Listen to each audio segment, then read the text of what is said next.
It's that time of year again, those few months before summer where you try and get lean, make progress in the first few weeks, and then suddenly everything goes pear-shaped. And it's not because you're doing the wrong thing, it's because fat loss requires a high level of organisation, planning, and structure to be sustainable. So in this video, I'm going to show you the 3-phase system I use personally to reliably lose 15 to 20 pounds in less than 12 weeks that will finally get you those abs that you desire just before summer. And if you want the full blueprint that this is based on, I've linked it for free in the description of this video. But in the meantime, let's get straight into the strategy and why it works so well. To make the 12 weeks extremely simple, we break it into 3 phases. Each phase has a different target rate of loss, and each will have certain objectives in place to drive progress. The idea throughout the roadmap is we want to get the most results from the least inputs, meaning as we push into the diet, we still have variables we can use to continue losing body weight. We'll explain that as we get deep into each phase, but first, let's run through the principles that are applicable for the whole 12 weeks very quickly. First of all, we must be in a calorie deficit with an appropriate macro breakdown, and so we set protein, carbs, and fats that maximize the probability that we retain muscle and keep performance and health in a good spot. Secondly, we want to establish baseline expenditure, again not just from an energy balance perspective, but for general health. And we also want to manage sleep and stress management, as we know improper recovery and excessive cortisol blunts fat loss. But most importantly of all, we must prioritize training performance above all else. If we lose muscle, fat loss becomes an uphill battle, and what's the point of being lean but with no muscle anyway? So those are the basic principles. Let's jump into phase 1, which will be the first 4 or so weeks. This is the phase where we want to create a deficit purely from food, so absolutely zero cardio, and we're targeting the greatest weekly rate of loss at 1%. This is the sport where we are least likely to lose muscle, so we take advantage of this and push for as fast a rate as possible. So we take our maintenance calories and subtract 500. If you're unsure on your maintenance, for the sake of simplicity, just take your body weight in pounds, multiply by 14, and then subtract 500 to be in the deficit. Track weekly scale weight from there, and if body weight isn't moving at the rate you need, simply adjust accordingly. In terms of macro breakdown, we want protein at 0.8 grams per pound of body weight, fats at 0.3 grams per pound, and the remainder coming from carbs. Training is very simple. Whatever built the muscle will keep it, and this will typically be some kind of upper, lower, or full body programming with 6 to 8 hard weekly sets per body part. Your training should mostly remain the same throughout the diet, and the primary focus is exactly the same as a bulk, getting stronger and improving performance week to week.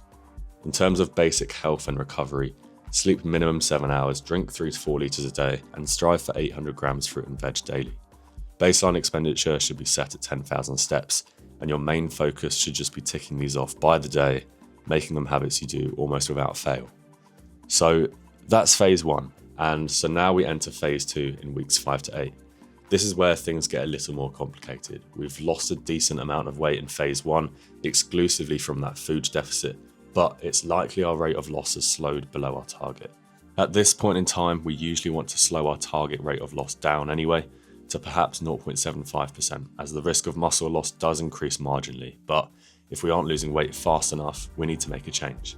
If viable, it's almost always preferable to bring food lower by the means of taking away 50 grams of carbs. However, if food is at the point where hunger is difficult to manage and the lack of caloric intake is starting to impact training, we introduce cardio instead.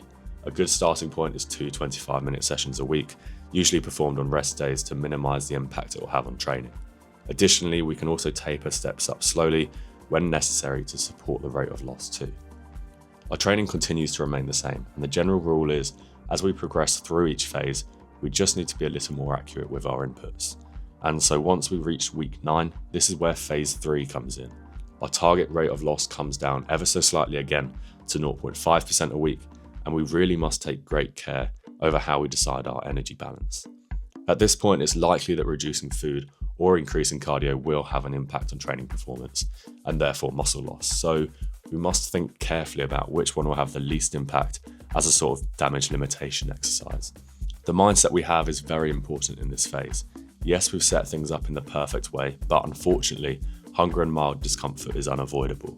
You will be hungry, you will question why you're bothering, but unfortunately, that's part of the process.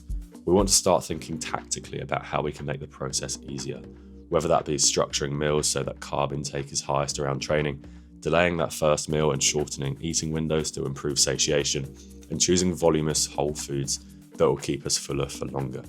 I also like to taper up caffeine at this point for the appetite suppressing effect it has, and a secret cheat code is actually just a coffee and 85% dark chocolate in the morning. This will do a lot in terms of masking that hunger and make the process a little easier.